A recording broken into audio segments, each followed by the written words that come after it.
Alright guys, so just a quick little video this week. Just wanting to show you a few things, including this 11-gallon rimless tank and then all the stuff we've got going on downstairs. So let's take a look.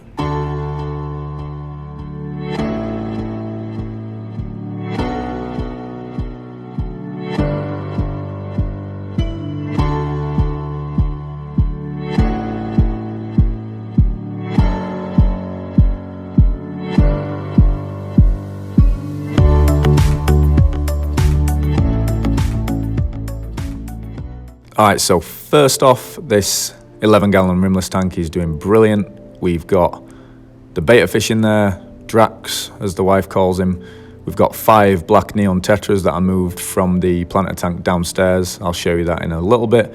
And then we've got 2 Amano shrimp in there, and we're going to be moving a few others into it in the next few days.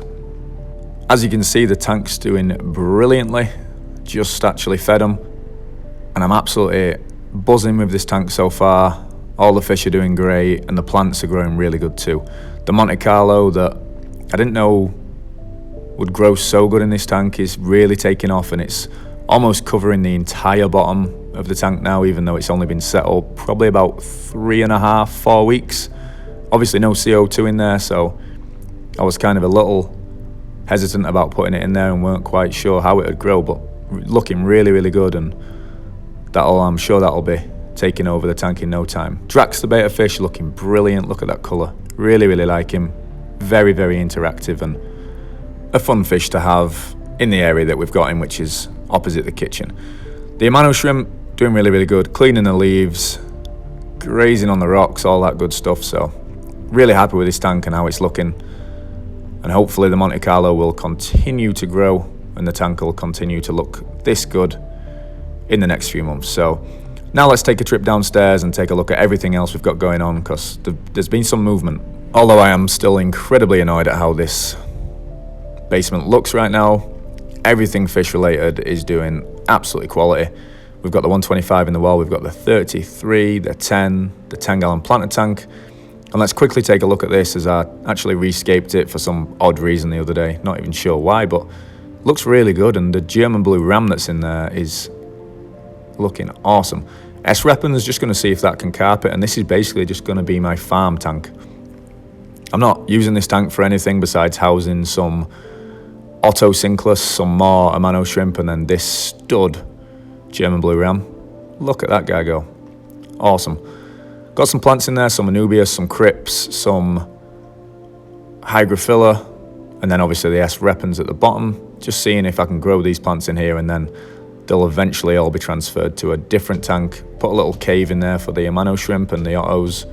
So going really good, and overall I'm pretty happy with how this tank looks, and if it does end up growing in like I want it to, I think it'll look really cool. So pretty happy with this, and hopefully the plants will continue to grow nicely as they have been doing for the past few weeks. I've actually got the top end of the African cichlid egg tumbler in there just to add a little bit more surface agitation and flow in the tank. Works pretty good, as right now I'm not using any of the egg tumblers, so just thought I'd put it in there for a little bit extra flow. Seems to work well, and that flow definitely does help some of the plants to grow a little bit better and stop the algae from really growing on it. So taking a look at the other tanks, we've got a few things today.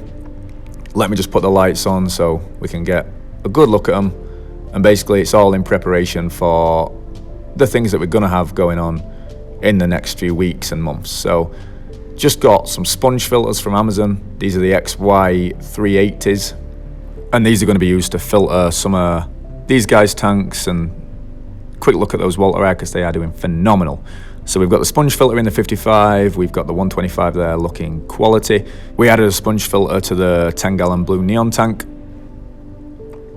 and again that's an XY 380 as well.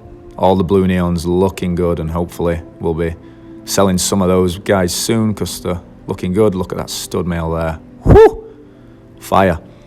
33-gallon, we've got some jello reefs and the Luandas, and we've got some sponge filters that we put in there. As you can see, hopefully we'll get air to them in the next few days so we can start getting them seeded, so we can put them into the fish room and the new little project that we've got going on. So let's actually go take a look at that. If you've been keeping up to date and you follow the community tab, you'll have seen the little projects that I've been working on. But let's go take a look while I've got you. But let's quickly take a look at the clarity in this 125 and Bubba the Blood Parrot. Look at that. Basically, as clear as air. And this thing that you're going to see right now is going to go exactly right there. And this is actually the first ever aquarium rack that I've built, and how it looks right now, pretty proud of it. So I painted all the backs of these 20-gallon longs this afternoon, and then I actually painted these as well. Really like the colour black, and I think it's going to really pop in the room. So all the 20 gallons painted in black. They're still drying, as you can see. And we've got the black stand. It's just going to be 3 high. We've got about 14 or 15 inches between tanks, so plenty of room. So I'm not going to be struggling to put nets in there and clean the tanks and stuff like that. So pretty excited about that. And that's all just going to be going right here. And then we're going to have some other racks there, and then in the back. But that's basically what we've got going on. No, it's a little bit of a rough video today. Let me know what you think about it. Let me know if you'd be interested in these a little more. If I don't take as much time editing, maybe I could do some of these a little bit more often in the future, and instead of 1 or 2 videos a week, we might be able to do 3 or 4. So let me know what you think. But let's just take a look at this 125, because I know that's a pretty popular tank, and rightly so. Look at that beast. Some of the fish in here, look at that Luanda. Fins on him are just absolutely crazy, and really, really happy I got him. So thanks again to John from John's Quality Cichlids for hooking me up with that guy. Split Gene and Gara looking awesome. One-eyed Willy down there, looking good. Coloration still brilliant. Star Sapphire chipping up. Madoka white lips getting bigger, and those lips are getting whiter. So just really, really happy with this tank, and enjoy looking at it from time to time when I do get time to enjoy it. So that's all you've got for today, guys. Sorry for the rough cut video. Let me know if you enjoyed it. Thanks for all the support, and we'll see you on the next one.